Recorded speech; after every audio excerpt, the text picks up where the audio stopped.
یکم رجب 660 ہجری کو چنگیز خان کے پوتے برکائی خان نے اپنے اور اپنی قوم کے مشرف و اسلام ہونے کا اعلان کرتے ہوئے ایک خط لکھ کر مصر کے سلطان رکن الدین بائبرس کو یہ اطلاع دی۔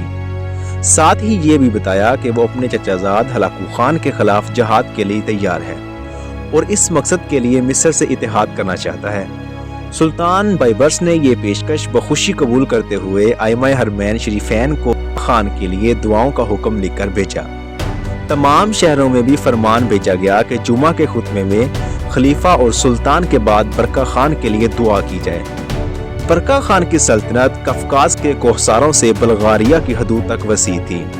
شوال 660 ہجری ستمبر 1262 عیسوی میں ہلاکو شام اور مصر پر دوبارہ حملے کی تیاری کر رہا تھا کہ برکا خان کی فوج کفکاز کے فلک بوس دروں سے نمودار ہونے لگی۔ یہ دیکھ کر ہلاکو خان کو شام کی مہم ملتوی کر کے بحیرہ خزر کی طرف فوج بھیجنا پڑی۔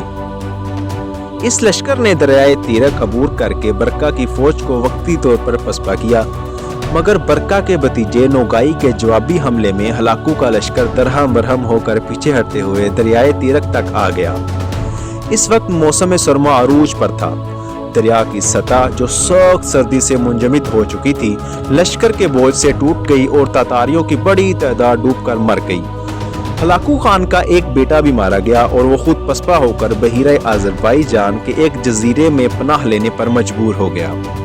اس کے بعد ہلاکو کی ایلخانی اور برکا کی زرعی سلطنتوں میں جھڑپوں کا دائرہ کار مشرق تک پھیل گیا۔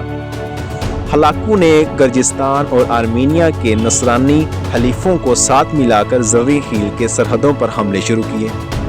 جواب میں برکا نے نہ صرف روسیوں اور فوج میں بھرتی کیا بلکہ وسط ایشیا تک تسلط حاصل کر لیا۔ سمرقند اور بخارا کے مسلمان جوگ در جوگ اس کی فوج میں شامل ہونے لگے۔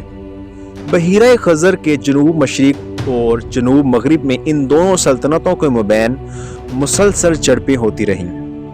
برکا کے سپاہی ایمان و ایقان سے بھرپور تھے، جبکہ ہلاکو کی فوج کے سامنے خون ریزی کے سوا کوئی ہدف نہ تھا۔ اس کے سپاہی پست ہمت ہو کر منتشر ہونے لگے۔